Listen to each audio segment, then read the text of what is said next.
Harold Davis. I'm here to teach you about the art and craft of digital photography.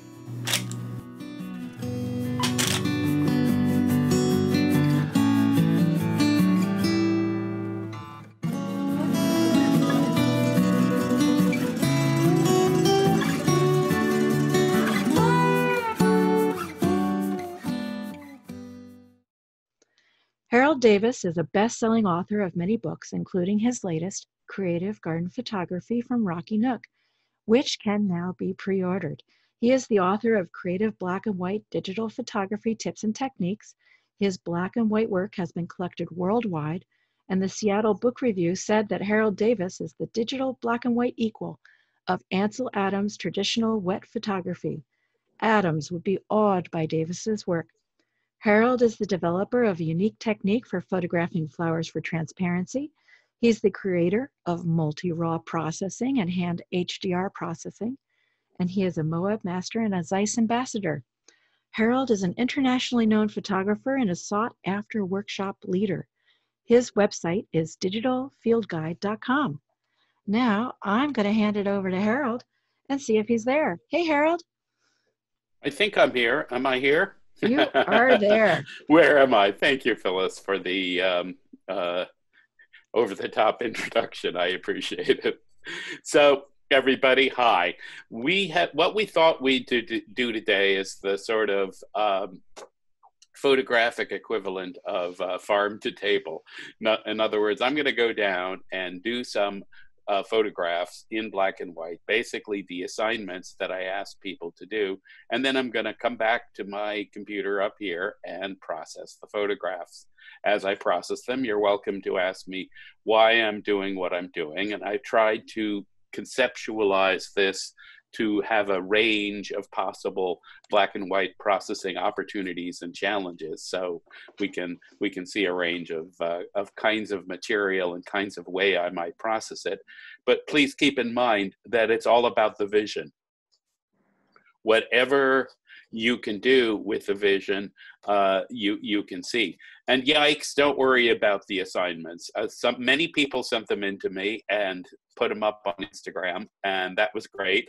And I loved looking at them. There are many very innovative and wonderful ways to do it. Phyllis will share the Instagram tags afterwards. And if you want to see what some of the other people in these webinars have done, you can look through the tags on Instagram and that'll take you to them. But we're having a webinar next time. I think it's on June 2nd. And you can do the assignments again. I'm going to do them again. There's nothing like practicing and doing more images. Basically, the assignments were to do a high key image, a low key image, and something with shadows. I suggested for shadows that you raid the kitchen hell drawer and find something interesting that's a kitchen appliance. What I also want to say is that while I will be delving into Photoshop to some extent in the webinar today, Phyllis and I have a Photoshop specific webinar coming up, which is something like everything you always wanted to know about Photoshop but were afraid to ask. So it's a Photoshop 101 with curves, adjustments, layers, and channels. And I'm not sure what the date for that one is, but we'll find out. So what I'm going to do now is I'm going to take this, I'm going to mute this camera. It's important to mute cameras when you have multiple stuff going, because otherwise you get this annoying feedback stuff. There's so much to learn in life. So I'm going to mute the camera, take my headset off, and head down to our somewhat jerry-rigged photographic studio and get started on the first image. So without further ado, you'll see me again in a minute.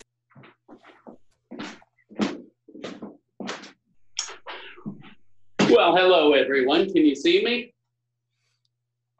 Hello. Is anyone there? We're all here, Harold. Oh, how wonderful. So in keeping with the farmstead to table photographic style, I have here a half dozen eggs. They're nice, old-fashioned, organic, raised cage-free from Judy's family farm, I think in Marin County. And I've got a couple of eggs here. So I'm going to start with one of the eggs. Now, a tip here on eggs is that when you take them out of the refrigerator, they're going to have condensation on them. So you want to wipe them down before you photograph them. Otherwise, the drops of water on the egg, either that or leave them out of the fridge for a couple hours before you try to photograph them. So my thought with the eggs, I have this nice white background here, and I'm going to use that for at least a couple of the photographs I make right now. My thought with the eggs was to put them right here on a little white dish. Here's that nice white dish. Put the egg in the center, and I want the egg centered in the white dish, and I want to do a high key photograph of the egg in here that's basically going to be a square image, because the square is going to complete the circle of the dish. Now, one of the things that I note, and I'm not sure if you can see this on your cameras or not, here I'll put my hand here to make things clearer, is that the egg does not stay in the center of this dish. You know, one of the things you have to do with this kind of photography is do a bit of problem solving. So prepped for that, I have my handy dandy high-tech tool, a roll of tape, probably Scotch brand. Take a little piece of tape,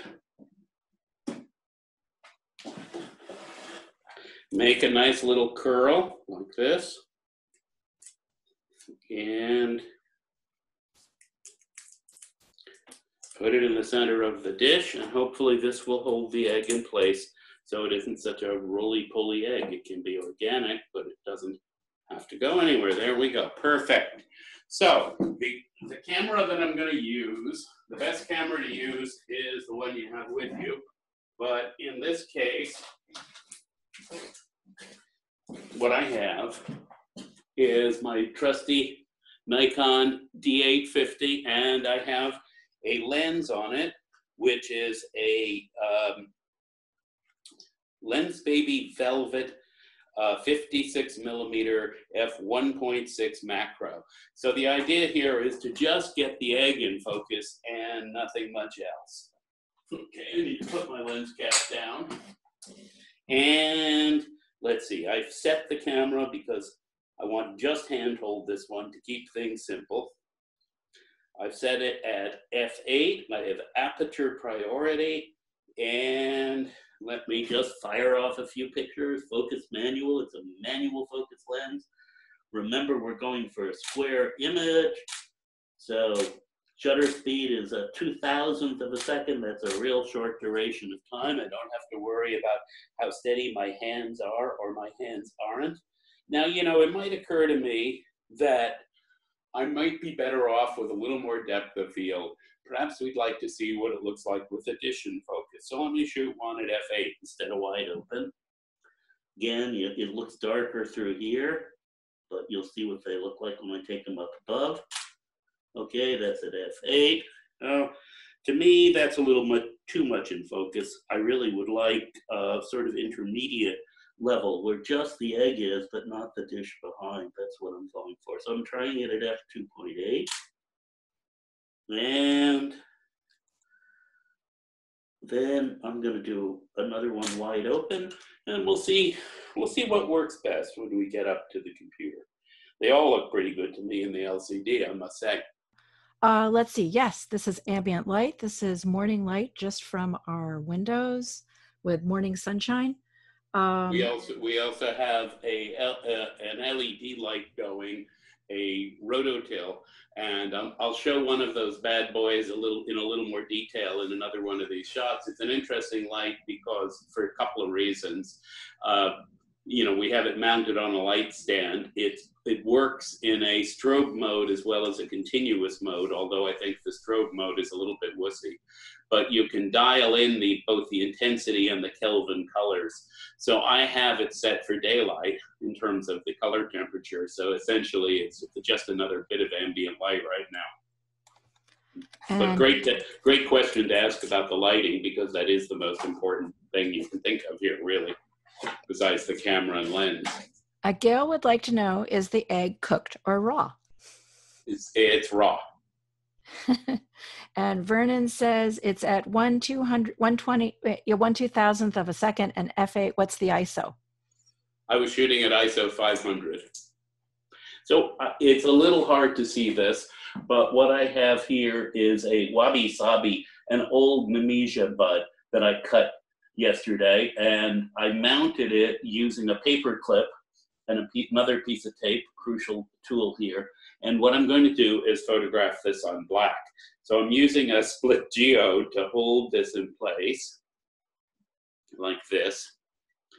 And I'm going to get myself a nice black velvet cloth, which I regard as one of the key bits of photo propping, particularly for black and white work. And so let me, Now there's black velvet cloth and black velvet cloth. Please accept no substitutes. The higher quality black velvet that has the least synthetic in it is the best thing to get. And you can see what I'm doing here is I'm covering up everything so that only the flower bud shows out from in the middle of the black cloth. And for this, what I'm going to do is a bracketed exposure sequence. This is the inverse process to photographing on a light box, because what you want to end up with here is a black background. So to do that without camera motion, of course, I need to use a tripod. What I'm also going to use is a macro lens here, because we have to get pretty close. So I am taking off the lens baby, and I'm going to put on this 85mm Nikkor tilt shift macro, one of my favorite lenses to use. Now, this bad boy is a heck of a lens, but it's also basically completely manual, and it comes from an era when completely manual meant completely manual. It didn't mean none of this like I can't figure out the exposure or autofocus for you.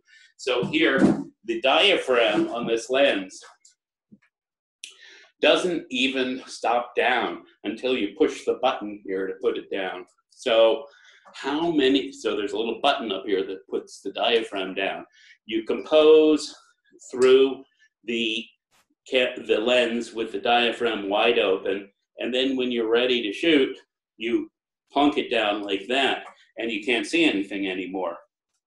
How many times have I forgotten to do that and ended up with totally worthless frames? Many. So since it's going to be on the tripod anyhow, I'm putting my ISO down to 64, the native ISO for this camera. I intend to photograph fully stopped down, which with this lens, it's marked as f45, but when you read the EXIF data at f45 and you're in a macro situation, it records an effective aperture of f64.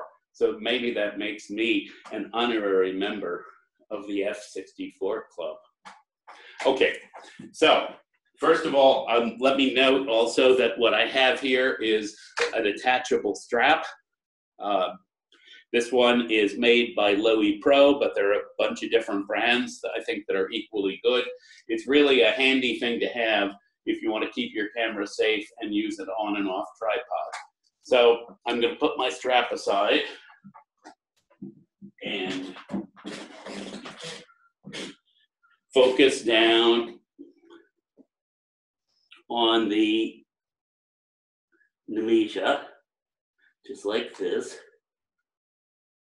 I want to make sure that I'm focused right in the center of the flower, and I also don't want the paperclip thing to show it all, so I have to wrap the black velvet cloth a little bit more around it to take a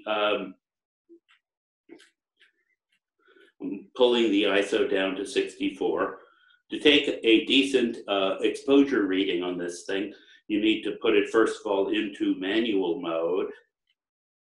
And also I should have said before that with the egg, I exposure compensated up for it to make it brighter, so that otherwise instead of white I would have got gray. So here I'm taking the exposure compensation button and putting it down to 0.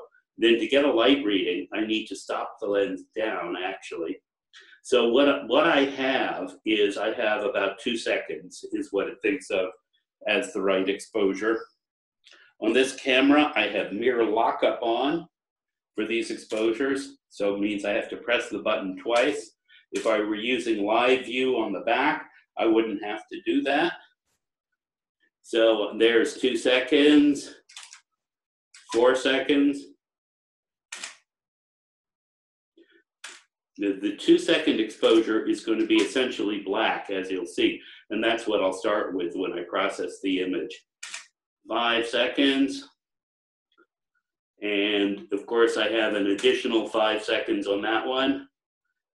10 seconds. And this will take 20 seconds to complete. And I'll do one more exposure at 20 seconds.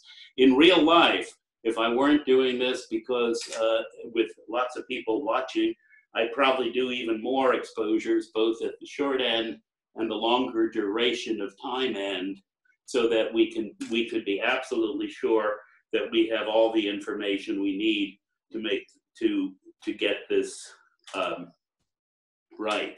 As I like to say, film is so expensive, meaning this isn't film, and it's not really expensive to make as many exposures as you like. So once you have something set up the way you like it, it makes great sense to do as many exposures as you can. Let me let the camera process this for the 20 seconds, and I'm going to go to a third setup. Okay. And we have some questions, Harold. Okay, go right ahead, please.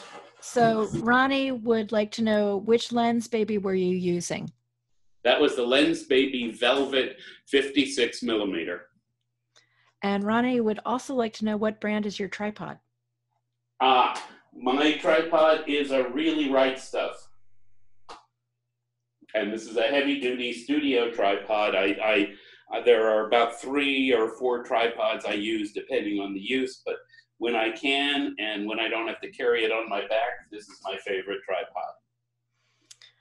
And Richard says, if it's a truism that we cannot capture an item itself with a camera, just the light reflected or emitted, isn't it also true that we cannot actually see anything with our eyes, just the light being reflected or emitted? After all, our eyes are just another type of light sensor. That's absolutely correct, Richard. And Mary would like to know, what size velvet cloth do you recommend investing in for the studio work? This one that's a great question. And I think you know, this came from a local fabric store, not a Joann's, a place called Stoneman and Daughters, and by the yard, and I think this is 1.5 yards by a yard, so 4.5 feet by 3 feet. That's a pretty good size. You know, I also have a larger cloth too. I would say this is a good intermediate size. If you're going to buy one, buy it about this size. You could also have a smaller one, because this can become a nuisance when you have to like fold it over multiple times to get it in a place. And certainly there are times where you want a larger one. In particular, if you're going to use a black cloth for photographing people, you obviously want a much larger one than this. You might want to consider 3 sizes if you really get serious about photographing on black in this way. Anything else, Phyllis, dear? Yeah, Donald would like to know, so instead of the wicked high f-stop, you could focus shift, yes? No, not in this case. I mean, he means focus stack, I believe. Or is he saying I could use the tilt shift properties of this macro lens? That if that's what Don is asking, yes, I could, but it's going to look different. If I tilt, look at this. Let me do a close-up view of this Nemesia thing here. Okay, So if you look at it from a normative point of view, you'd say it's pretty flat, but it's not really. It's got great depth. So how are you going to capture the depth? Well, via depth of field and wicked stop down, as I did. I like to shoot wicked stop down, the truth is. But you can get a sharpness in this either by wickedly stopping down or by focus stacking. But if you even, however parallel you are to the top of the subject here, you're not going to get the bottom parts of it in focus without one of those two things. Because as you get close in a macro photo, the comparable distances become much more than you'd expect, because it's a proportion issue. If you're off by about 20% on something that's little, that's the same thing as being off by a fifth of, by 20 feet if there's a 100-foot distance involved. But again, it actually depends upon what you want to end up with as your final photo. Sometimes something that's only focused on one plane can appear sharper than something that has a lot of depth of field because of the contrast between the unsharpness and the sharpness. The trick here really is to understand what the different possibilities are, how your tools let you implement those possibilities, and to choose how you really want it to look. I'm going to put my black cloth aside and trying to find a place to put it aside. And I'll just go ahead, sweetie. Okay, thank you. Peter would like to know, what is the white table covering? White table covering is a piece of white seamless paper, photographic seamless background, cut to size and taped onto our normal coffee table. And this is something that's a sort of tea strainer, I believe, in its normal life. Phyllis can correct me there. It came out of the hell drawer. And basically, I thought it's really cute. So to answer the assignment of how to photograph something that would make shadows, that I decided to choose this tea strainer. What I will say, a couple of things to get this set up. First of all, right now I'm just using ambient light and there are no shadows whatsoever there. So what I'm going to do is I'm going to roll into place here, let's turn it this way so it's facing where I'm going to be photographing. I'm going to roll into place another one of these LED lights. This is it's a Roto Light is the brand.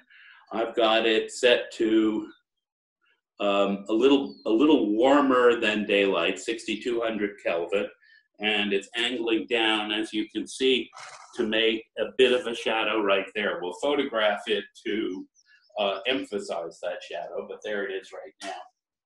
Now, my normal protocol when I change lenses is to get the camera off the tripod safely, and you should turn your camera off when you change lenses. I don't necessarily normally do that because I'm sloppy sometimes, but when I remember to, and I'm doing it in front of other people, I do. And I'm taking the camera off the tripod. You put the lens cap on, as the manufacturers like to say. There's a reason we provide front and back lens caps. You should use them. I take this off. And I'm putting on a normal kind of lens. This is an everyday lens, nothing very special about it.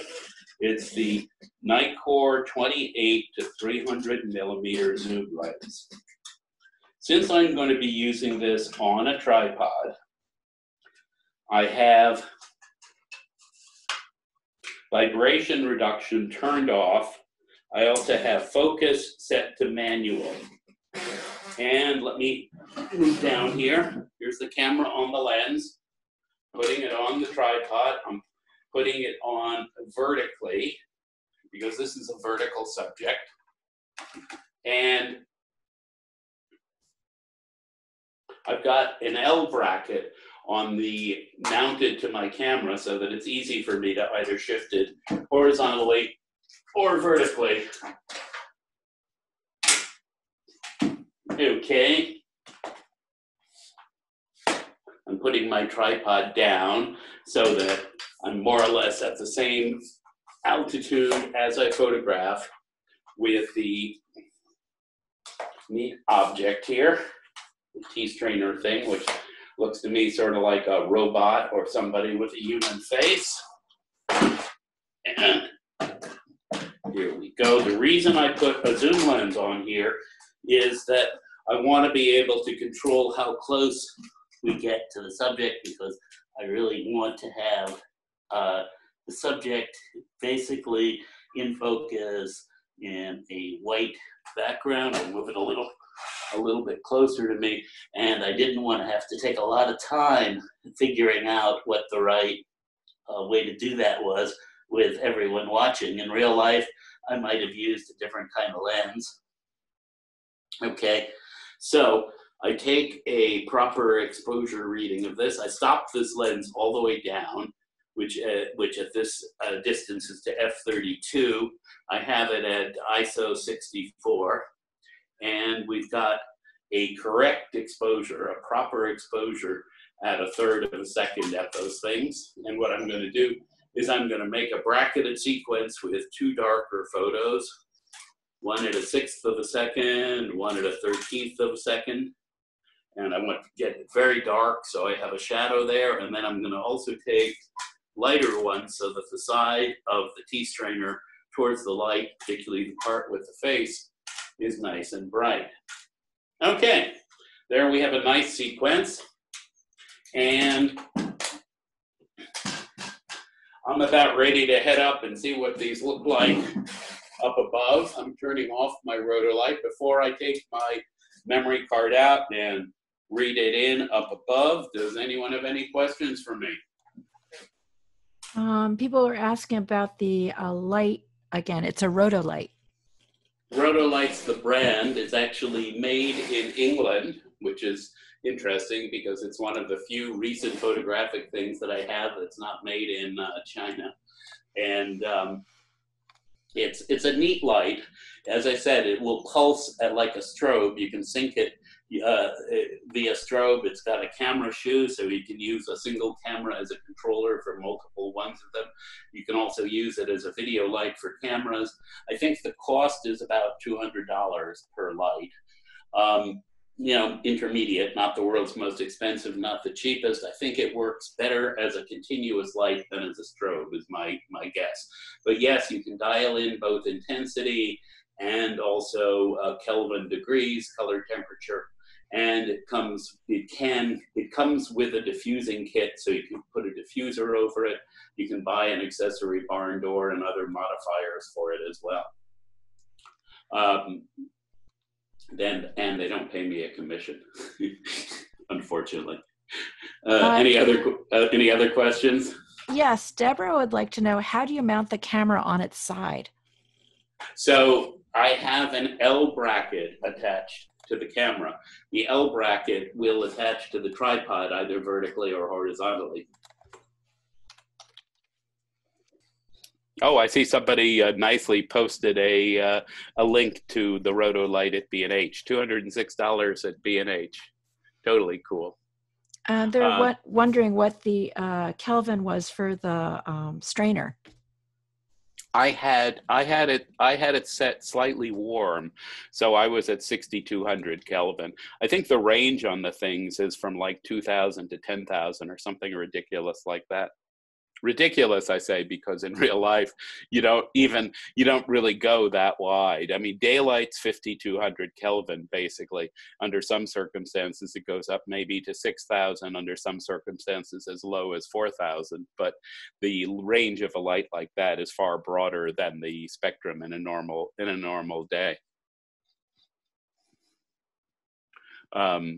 Let's see, where am I? What I have to do next, besides is to share my screen, I guess. So here I go.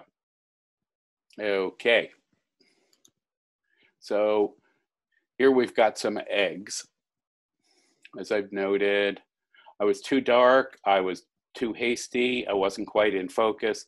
Then I get the idea this is going to be a square anyhow, so I have the egg centered. And okay.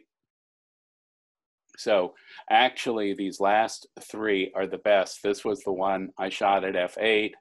This was the intermediate f2.8, and this one was wide open. I think we're going to work with the f2.8, the intermediate one, that gives us a bit of, let's see, maybe, well, let's see, which one? You know, you really sometimes have to look at these very closely to see what's best. Okay, we're gonna actually look at this one where just the egg is sharp. So black velvet, dark, dark, lighter, lighter, 20-second exposure. And we've got my tea strainer here.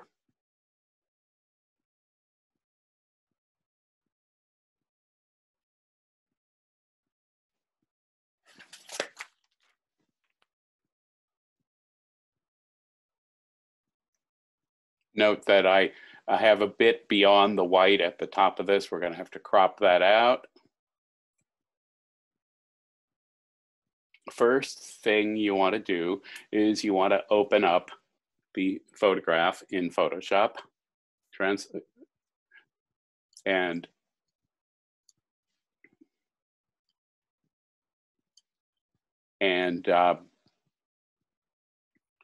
here we have it. You know, I hit a degree of conflict with this one because it isn't bad looking just as a nice color image like this. But, you know, my assignment was to do black and white. So by gum, I'm going to do black and white. Was to crop it square. And when you use the crop tool, you can choose, as I'm showing on my screen right now, to constrain how you crop, and and 1:1 is of course a square, so that's how I cropped it, and then you position the image within that to fit where you want it, presumably right in the center. And okay, so let me show this in actual real time. So what I do once I crop it, here we have a crop of the original image. So far, I've done absolutely nothing to this image, basically. I processed it through Adobe Camera Raw or Lightroom, it doesn't make any difference. And I cropped it square. So here we go, layer, duplicate layer, okay?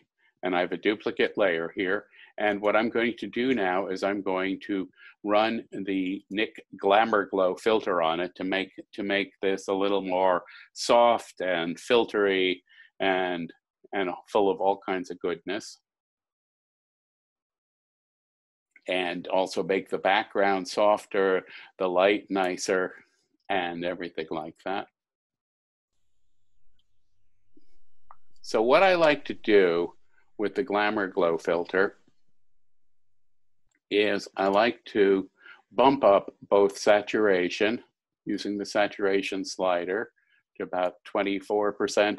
I mean, I picked 24%, but you know, you're going to have to do what works for a particular image. And that would be true for both glow warmth and saturation. I typically leave glow alone and I move up the saturation and glow warmth. Keep in mind that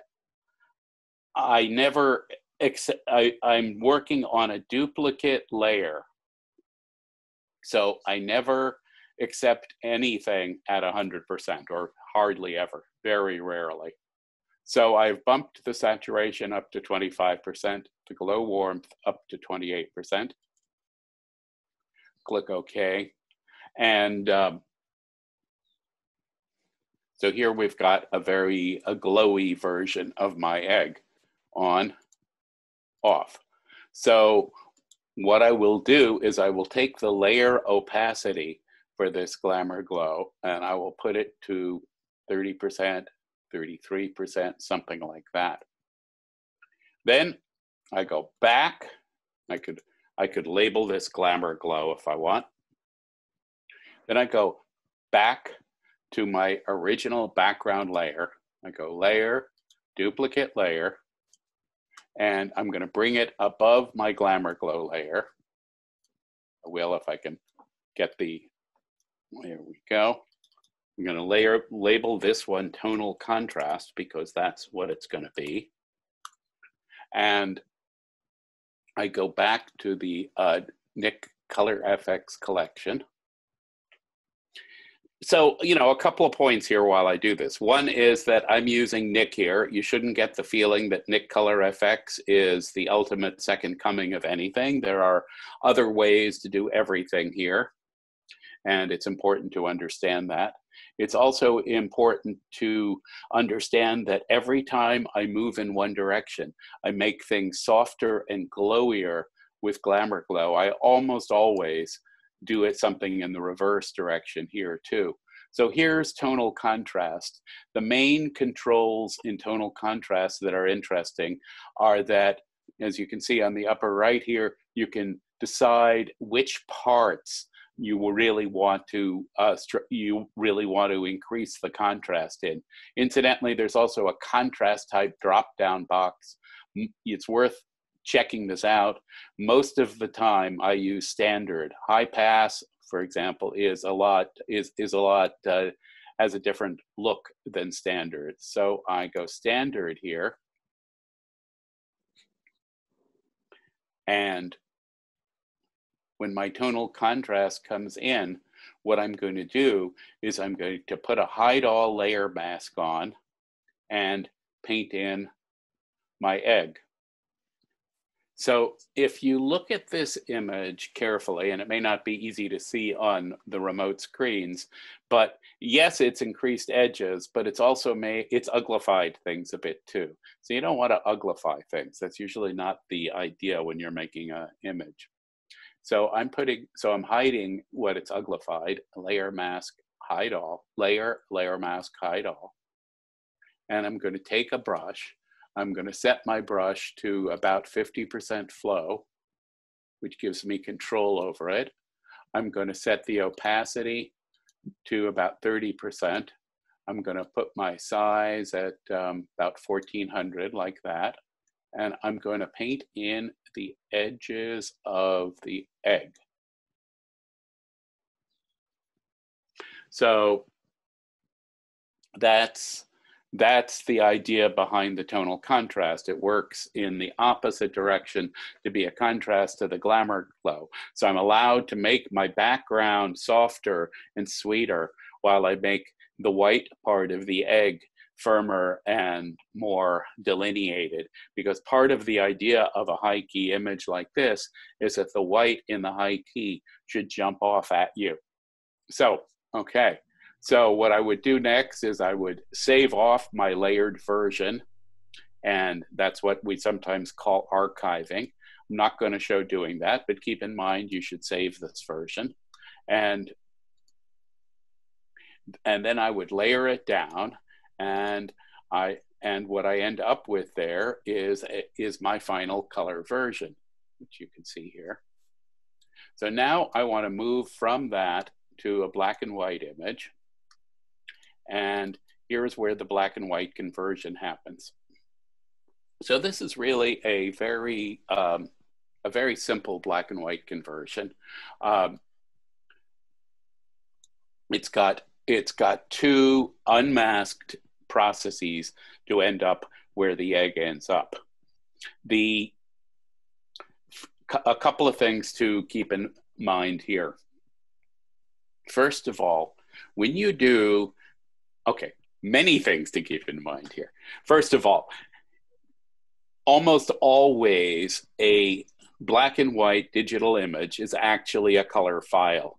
This is in final version an RGB color file that's no different in structure than any other ProPhoto RGB file. Next, what you do is you keep a copy of the color version at the bottom of your layer stack. So here's our color version. Why do you keep a copy of the color version at the bottom of your layer stack? Well, apart from anything else, it's a reference material. There might be there might be a special effect where you want the color in part to come through, and then you really have a kind of washed out color image, but mostly you don't. So what you have to do is you have to put a layer over this image that is that's completely opaque, that you can't see through, that's not transparent. So layer, I'm going to duplicate my layer like this. Nope, I didn't want to duplicate that one. I made a mistake there. You want to have the background layer selected. I duplicate my background layer like that. And in this case, I'm going to use a black and white adjustment to do my base level conversion here. So here's the black and white adjustment. And I'm going to choose a preset here, the high contrast red filter. So that's my basic black and white adjustment. It would look very different if I chose, say, high contrast blue. Very different, and not the look I'm going for at all. So it's worth playing around with these various presets to find a good starting place. I almost started at the infrared preset, but I decided I liked the high contrast red slightly better. You'll find similar presets in Lightroom, but the thing about that is you're not on a layer when you work in Lightroom, and you want to be on a layer here. So when I'm happy with, of course, I can make further adjustments by using the sliders that control how much of each color go into everything.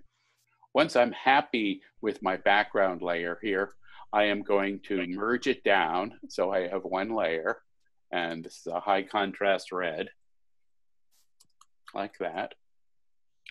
Then I'm going to add a little bit more high key into the mix. Again, there are a variety of ways you could do this. And that's almost always true in post-production. But what I'm going to do is I'm going to duplicate my layer. I'm going to bring the duplicate to the top, and I'm going to run this through Nik Silver Efex Pro, and I'm going to pick a high key preset there, which will basically cause the image to be both overexposed and to reduce the dynamic range in the image. So it's going to be a closer facsimile to a actual high key image that way. If you look at what I'm doing here, you'll see that I have combined photographic techniques with post-production techniques. So both are truly involved in creating this work. Instead of using the high contrast red preset, I could have used I could have used this, but instead what we're going to do is, where's my high key? I'm going to use the high key here. I'm going to go OK. What we have is Silver Efex high key preset number 1. And I only want a touch of this, so I'm going to put down the opacity to 25%. So this is my full black and white conversion for this image. Not much work to it, pretty simple indeed. Let me just pull off the black and white things and we can go through it again.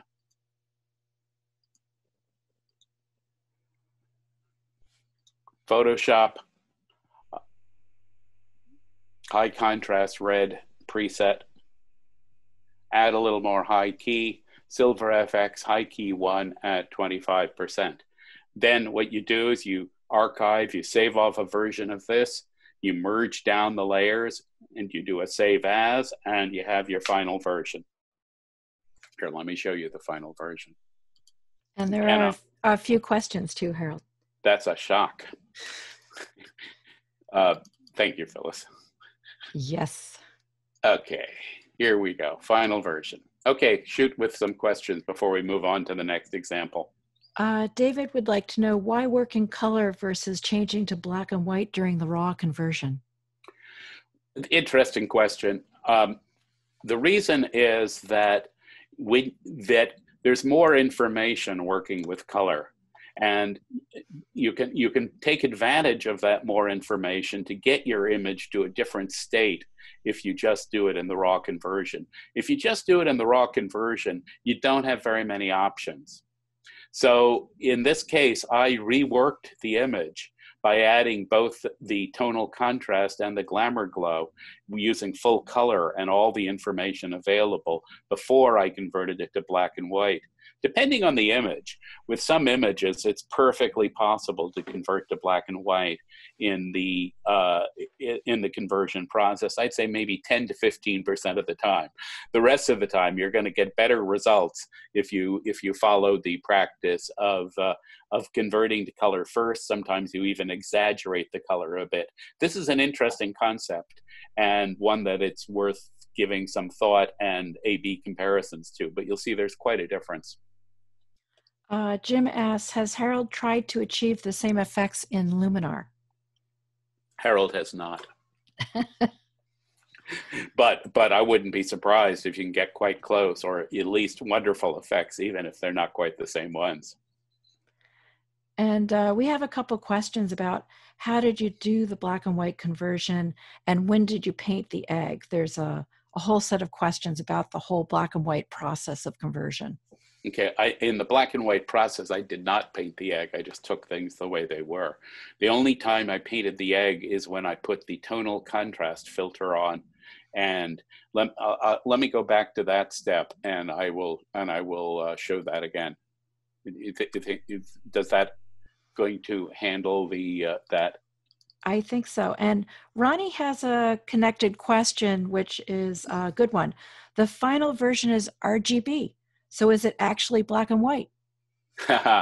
Well, that's sort of a philosophic question, Ronnie. It's a good one.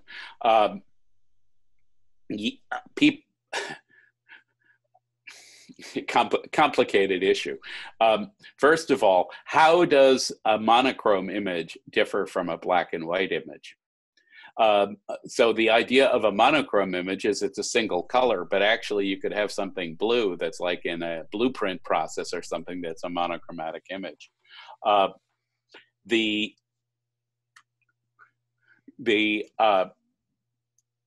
Yes, a black and white image mostly is a color file. It's a color image that looks black and white. You have to be a bit careful about this because people don't like to see color in their black and white images. They really hate to see something like a magenta or a cyan shift in images that are supposed to be black and white. So it better be either fairly neutral in that respect or look like it's an old-timey toned process. But a couple of other points here. On that score, if you took most old prints that were made, most of those are not straight black and white either. If you did a rephotograph of a tinted or toned print or a nicely made print or an Ansel Adams print, there are other colors in there than black and white. That's just the nature of the chemistry. So another thing to note is that depending upon the printer you use, there is a black and white or grayscale conversion possible. You can print using a grayscale mode. We don't find we get as good results doing that, but it is possible to do that. The other thing to think about is that the simplest on earth conversion to black and white in Photoshop or Lightroom is simply to drop all the color channels and have grayscale. You can do that in LAB color also and just hold on to the L channel, the grayscale information in an image, and drop the other channels. You don't get good results that way. You get a very flat looking image, not a sort of three-dimensional colorful image. Important point to bear in mind then, and that is that black and white images are actually color files. You're creating a simulation of a black and white image. A lot more could be said about this. It's a complicated issue and one that drives people a little batty sometimes. Okay, so I have my background image here. I've put in some Glamour glow, and then I copy my image again, layer, duplicate, layer. I bring it to the top of my layer stack, and I'm going to put this through a filter. For illustration purposes, maybe I'll put it through a different filter this time, and I want to paint in part of it. So that would be the idea here. So let me put it to something totally crazy. I don't even know what yet, but let's give it a try when this comes up. Oh, let's see. What about now?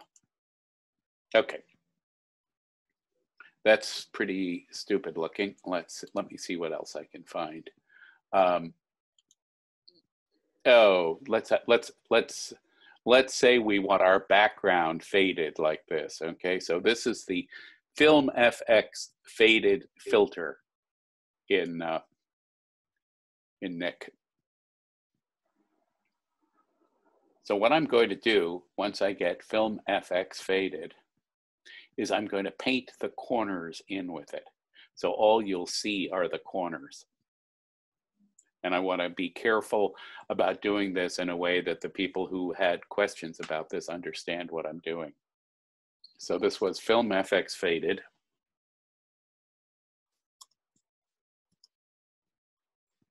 Like that. And we're going to go layer, layer mask, hide all. Okay, so what we have now on our layer mask is a black layer mask, and that's black conceals the layer that it's attached to. And what I'm going to do is I'm going to make sure in my layers panel that the layer mask is selected here. It's a little hard to see on small scale, but you can select either the layer or the mask, and I'm painting on the mask. And anything I paint in comes in. So here we go. I'm painting in. I'm going just for purposes of illustration, I'm going to bump it up so you really see it. And I'm painting in that faded effect around the edges. I'm not saying this is what I would actually do with this image. In fact, of course, it's not. But this should give you the idea of how it's done. Okay, so if we go back and we look at the layer mask now, this is what I made. So the egg in the center is untouched, but the edges, the periphery, show through. The whiter it is, the more the periphery shows through. Are there questions about this? Phyllis, any more questions about the egg? I don't believe so. I think, with that edging that you just did, if you wanted to use something like that and it looked like it was a little too much, you could always take the layer opacity down and then it would be a little bit softer looking. That's absolutely right. Here's the combination of the Nemesia seed pod that I did. And if people have been through the Flowers for Transparency webinars, which I'm sure some of you have, this is a sort of inverse process to the idea of painting in a white light box. Because what you have here, and what you will have here when this finishes loading, is you'll have a series of images starting from the dark side. So the dark side, as I remember here, was about a 3-second exposure at f64. And each time I go up with the layer, I paint in a little more brightness. And what I'm using is a layer mask that just lets me paint in the center of this thing because I want to keep the blacks as black as possible here. So by the time we get to the top of this layer stack, right here,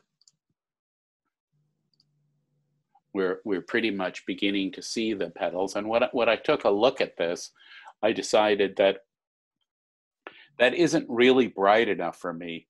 So I reprocessed the 30-second image a second time and bumped up the exposure values in that. Let me show you how to do that so that it's not just a, so that's not, so which one was that? That was 9733, okay. So this was 30 seconds, ISO 64, f64, and what I want to do here is make it brighter. So I bump it up as much as I want.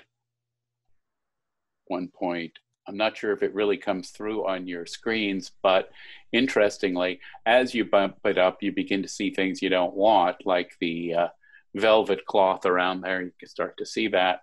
But safely, you can go up somewhere between 1 and 2 EV without too much that is too distressing going on. So I did that, and I opened it a second time as an image, and let's cancel this and go back to our layer stack here. So I added it a second time here to make it brighter. Here's what the layer mask looks like. So I painted in parts of the Nemesian, not all of it. So let me just run through those layers again. 3 seconds, 6 seconds, 12 seconds, 20, 30 seconds, and then a lighter version of the 30-second. So that's beginning pretty much to look pretty close to the way that I'm going to want it before I convert it to black and white. Once again, we have a square image here. Just going to close that.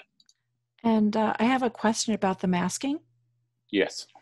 Because it kind of went fast. Is how are you creating all those masks? Using let me show one. You know, with the brush tool is the answer, by hand. In this case, it's pretty easy because the black background is very forgiving, and just as a all white background is very forgiving in the other direction.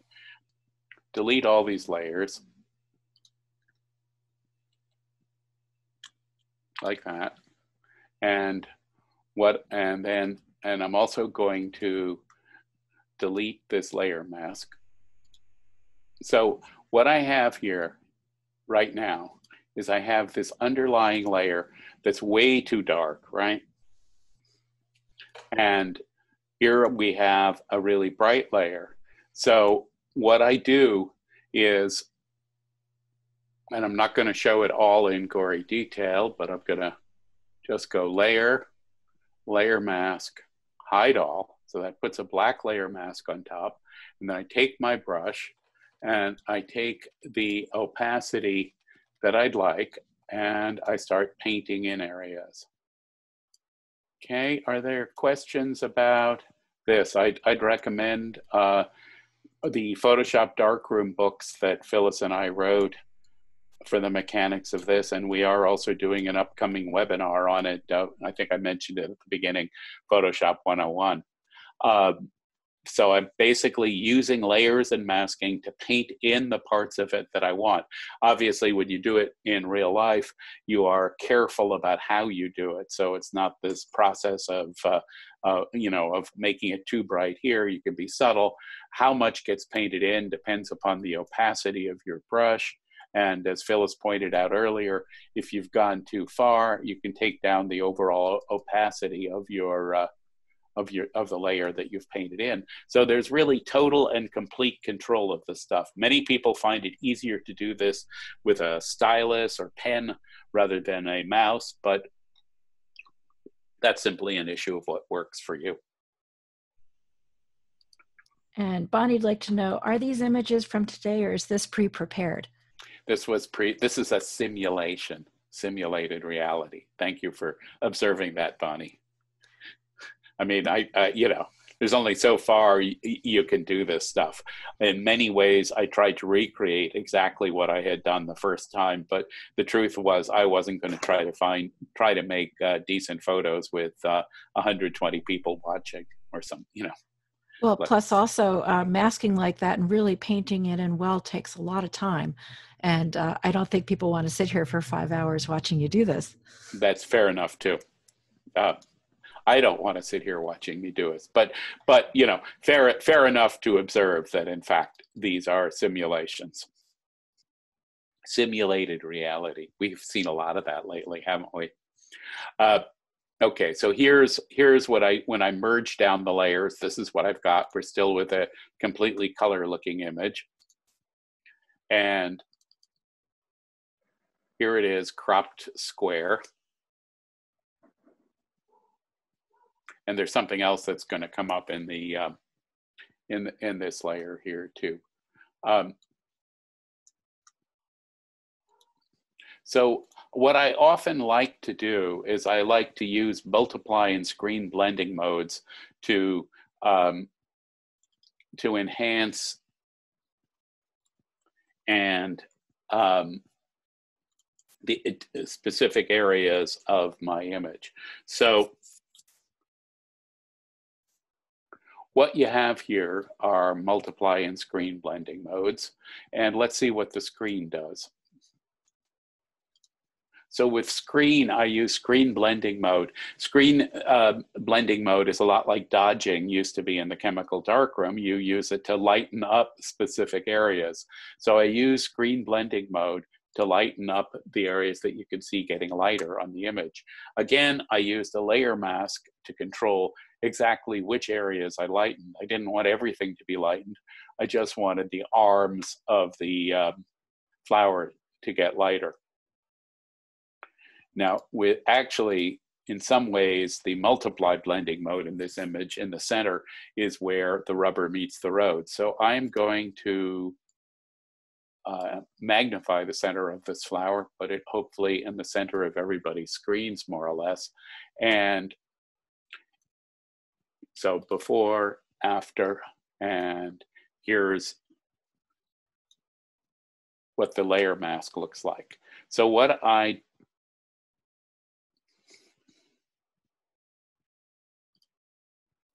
did here was I painted in the lines you see.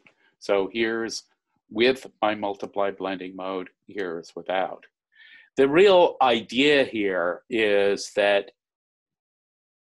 I'm not inventing reality, but I am exaggerating the parts of it that I like. You don't want to overdo that. You want people to suspend disbelief. You don't want someone coming along and looking at your image and saying, oh, you know, Harold, you Photoshop that to death. But it makes sense to take the things and retouch it and make them look a little better. And lest you think that this is a new activity for photographers, it's an interesting exercise to see some of Ansel Adams' prints made as they would have been just with a normal process, and then as he actually did it with his very elaborate darkroom instructions. One of those, Moonrise over Hernandez, New Mexico, which was one of the first images of his that I saw and had a lifelong influence on me. But the sort of standard dip it in, bring it out print of that thing would never have mattered. So he did a lot of dodging and burning and other darkroom tricks. So these are basically darkroom tricks in the digital world. Are there questions about the multiply and screen blending mode here on this image before I turn it into a black and white? Yes, Ronnie would like to know, is multiply mode similar to burning? Absolutely, exactly. Mm-hmm. And let's see, Richard is wondering, it's sort of a broad question. I'm wondering if you can explain what your goal is in terms of a histogram when you make a large number of exposures. It seems like many of the high contrast situations that I encounter can be handled with about 3 exposures. Yeah, that's actually correct. And historically, the better camera gear gets, the fewer exposures will do it. But why take chances? The hard part of photography is getting composition you like, getting into location, getting the lighting right. I used to say traveling to where it is, but I haven't been doing much traveling lately. But so why not take more? It doesn't mean you have to use them when you come into post-production. And if you're going to use only 3 exposures, likely that means that you have to multiply process raw files, and there's a limit to how much you can do that without beginning to hit nasty noise issues. And Donald has a question. If hide all is 100% black, how do you see the reference image underneath that you're brushing in? Yeah, good question. The one you don't is the short answer. So it's a little bit like I always feel when I'm successfully revealing what's underneath and starting to paint in. I feel like I used to feel in the darkroom when I had a print in the developer and I started to see the image come out. Oh, so that's what's there. But you can make a duplicate copy, show the underneath as a thumbnail on your drive, and look at it as you paint in. It's the best workaround that I have for that one. And by the way, the other workaround is instead of using a black hide all, you could use a white reveal all and paint out the stuff you don't want. The trick is to pick which is easier. In the case of something like this Nemesia on black, it's really far easier to paint in what you do want than to paint out what you don't want. Okay, any more? Oh, that's it for now, I think. Perfect.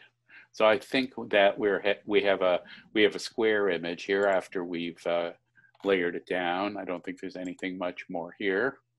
Ah, not true. What did I do? What did I do here? I just retouched it. So often there's going to be retouching, and specifically in this case, there were a few things like over here, that seed. So with a white background, like with the photographing flowers for transparency technique, it's really trivial to paint out things you don't want, the frame of the light box or whatever, using 100% white brush.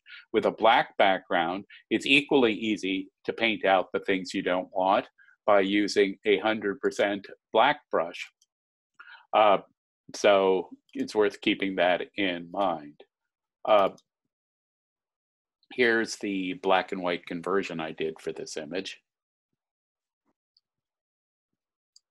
So if you use the channel mixer adjustment, and let me just bring that up. Let me, hold on a sec. Layer, duplicate layer. Okay, and adjustments, and which one of these things is the channel mixer? There we go. Note that there's a checkbox, and if you check it, monochrome, it will do a black and white conversion, and then you can choose a preset. So what I chose was the monochrome red preset for the underground layer here. Okay, let's get rid of this.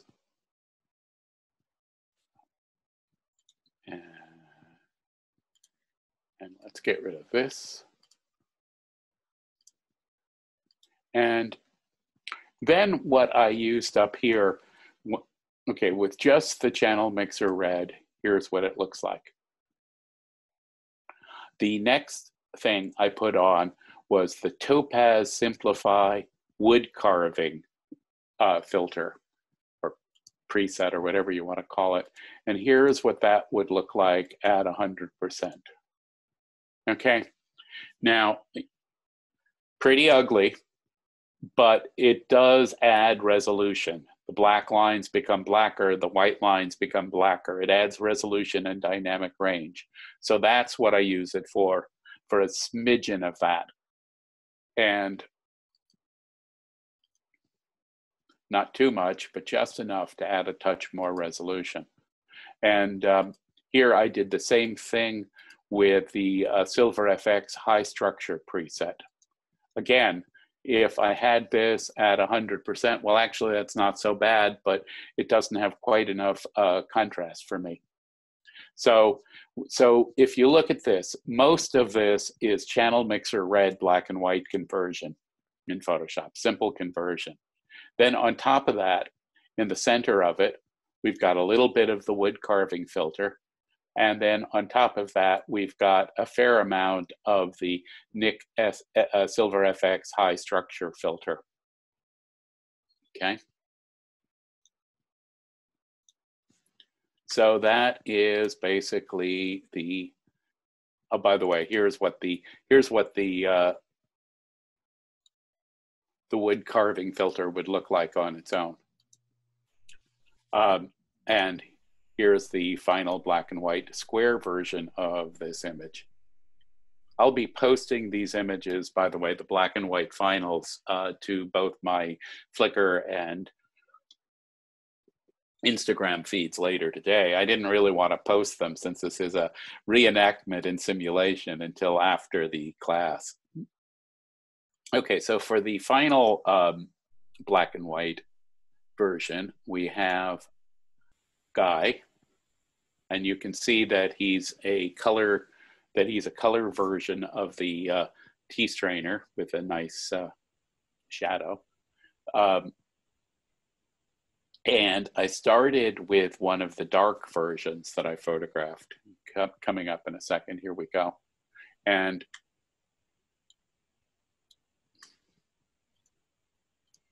okay, so he's a color file. You don't really know he's even color. It's basically a monochromatic image. That should be a good tip off if it happens to you, when it happens to you, that maybe you want to convert this image to black and white, okay? So I started with the dark exposure. I added a bit of light. You look at the layer mask here. You can see I painted in the face and the body of this T-strainer. And you know what? Even that isn't quite light enough for me on the face. So I added some face here. Oops, let's see. And here's what that layer mask looks like, just painting in the face. Why did I start with the dark version? It's a truism that one of the ways to add nasty noise to an image is to bring up a dark image. I wanted shadow. Okay, black and white is largely about shadows. I wasn't really thrilled with the shadow that my my Roto Light generated, but I realized that if I was going to create a more high contrast photographic environment, we weren't really going to be able to run those iPad cameras in there. So I said, okay, let's do it from a dark version. So there's where I started, dark version. Paint in a bit of the body, make it nice and a bit luminous, and paint in the face to get the face really bright. Okay, again, remember that this work is a combination of photography and post-production, like photography has always been. So when you merge down the layers, there's what you get. So Harold, those were 3 different exposures. One was darker, one was midland, and one was brighter. And then you layered them up and you took the little pieces you wanted and masked them in. Absolutely, very well put. Exactly correct. The reason for shooting in a bracketed sequence, not that if you could only do one of them might have been better than another. Okay. What did I do here? Well, let's look at the face up close. If I can ever find my cursor again. Okay. So this is a T-strainer, I gather. You clip the thing out and the loose T goes into the inside of this thing. I think that's right.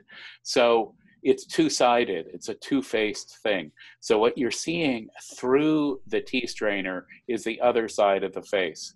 So I said, that will not do. It's too confusing. If I'm going to present an image where the metaphor is that you're looking at a anthropomorphic T-strainer that looks like a little person who's happy to see you with a smile, then you want to make it plain like that. So I retouched out the back side of the stuff coming through from the other side. With this kind of retouching, there are normally a number of tools in Photoshop that are good for doing that. What I used here was Edit, I select the area I want removed and with the background pasted in. I selected it using you know, this lasso tool in a very rough kind of way, and then I went edit autofill and it filled it in. I didn't have to do anything else. It was a matter of about 2 seconds.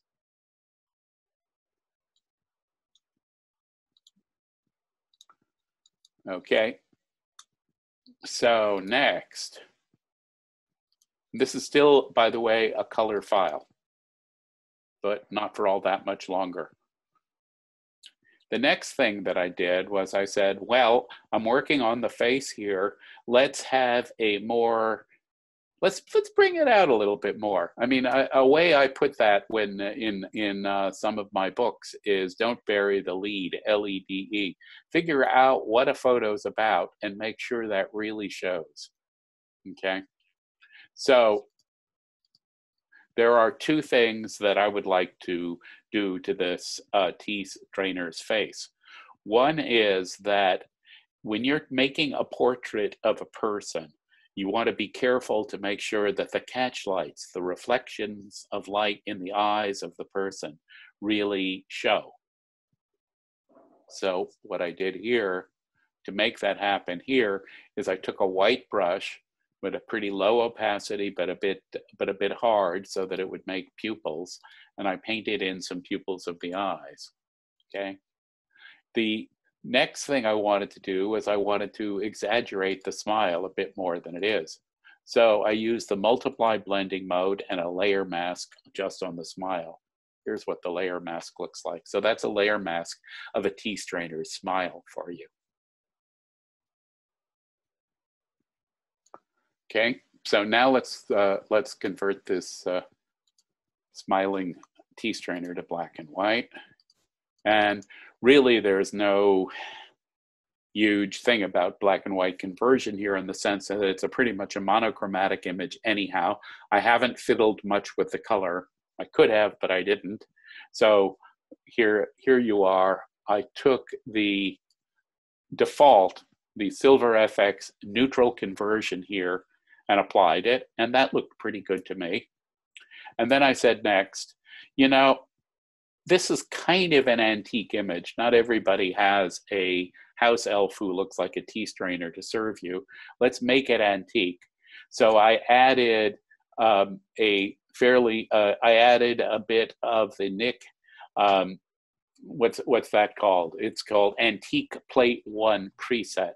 And fundamentally what the Antique Plate 1 preset does is it adds vignetting around the corners of the image. It darkens the corners of the image, which would include darkening the shadow here, a good side effect, while not touching the face, and also makes it a little sepia, adds a little tinting to the image. So here's without it, here's with it. I have it at 42% opacity overall. Just to bring up my final image here. Here is the final version. So, any questions about this? Harold, I was wondering on that last layer with the vignetting, could you take it up to 100% just to see what it is and then how harsh it is, and then you dial it back down? Right. So here's, let me disappear the final version so this is clear. It's a great question. Thank you. So here's the Antique Plate 1 preset at its full wrath. And let's take it down. You could take it down to 15, 20%. You don't really see it. I had it at 42%, and that's what it looks like. That's a great question. Thank you. Generally, most odd or strong effects in Photoshop, in Silver Efex, in anything, I'm sure Luminar as well, need to be dialed down a bit. That's one of my general principles in life with filter effects. Okay, I'm going to, let's see, I'm going to stop my screen sharing, and I am ready and able, I think, to answer any questions. It's been a long webinar so far. I'm pleased really at how well it's gone, so thank you everybody. Are there any questions at this point? Well, someone's wondering about just sort of your philosophy with black and white. How do you look at an image? How do you pick something for black and white? How do you know that there's enough contrast? You know, all those kinds of things. Yeah, I mean, those are great questions, actually, and there is a whole set of questions. The last part of it, how do I know there's enough contrast, is really a different issue than the earlier ones. When is a subject good for black and white? And of course, it's beyond theoretically possible. It's actually possible for an image to work well in color and black and white, and then you have to make some kind of decision.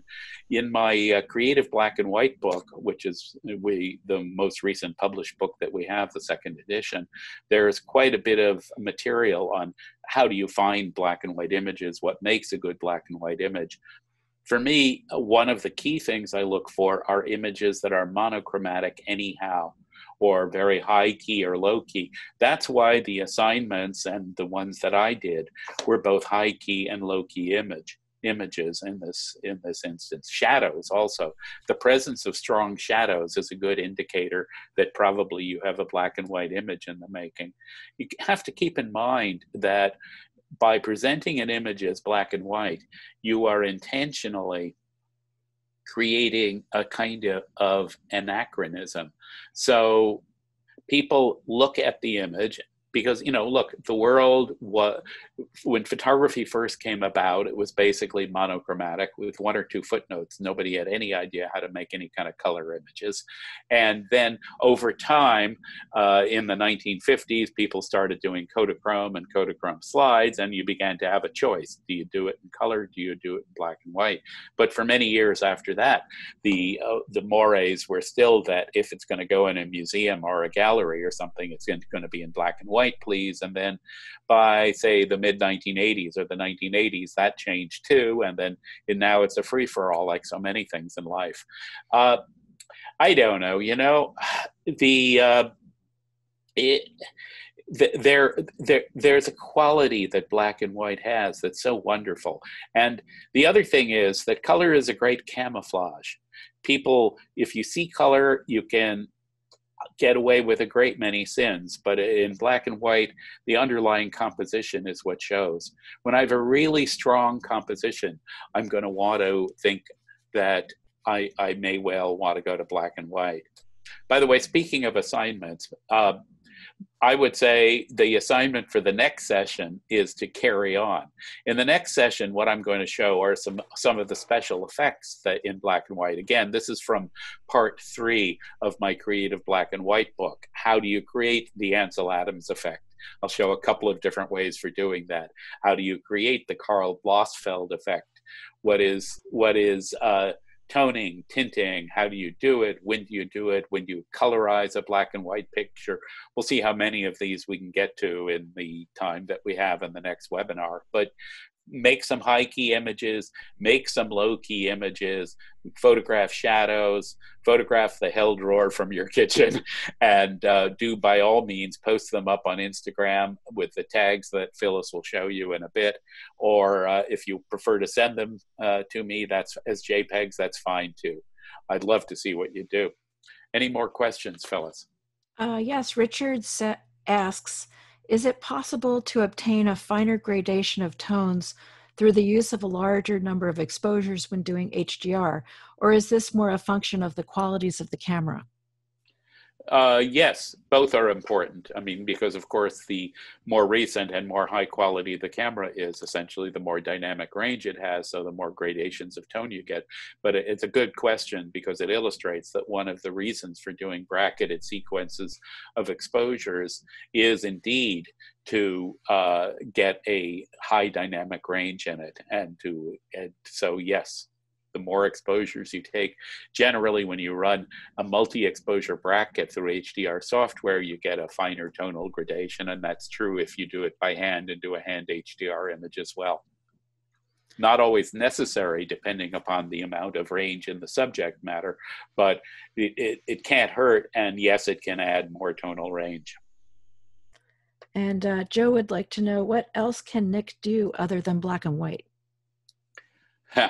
Well, what can Nik not do? Nik has an HDR program that's pretty good. I'm not sure that it's that much better than anything in Photoshop or Lightroom or say Aurora these days, but it has a nice HDR program.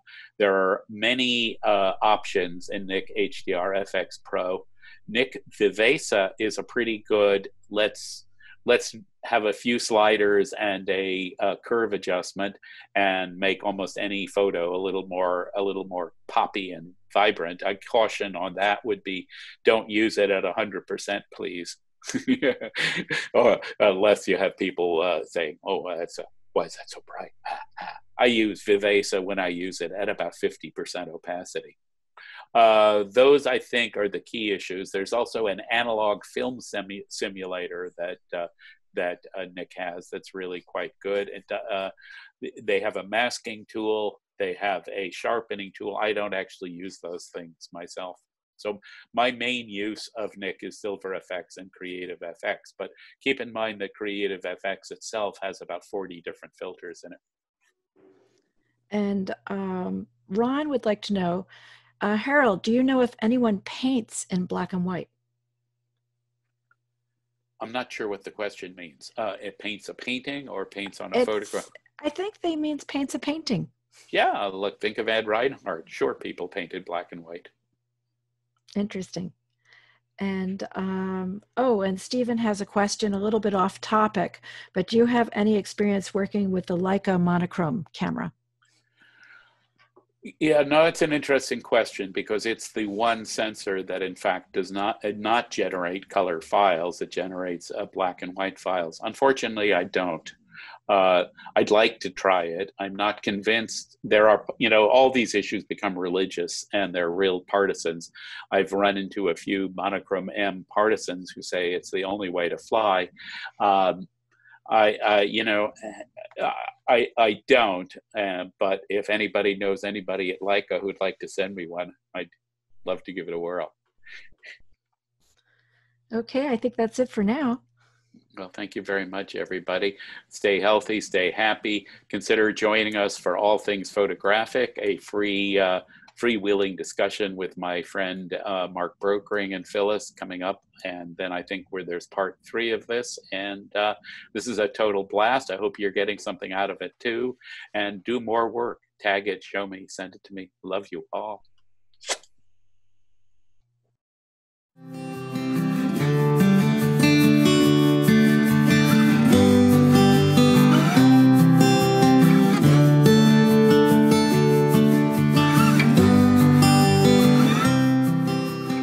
Hope you enjoyed this video and found it informative. Be creative and stay mighty.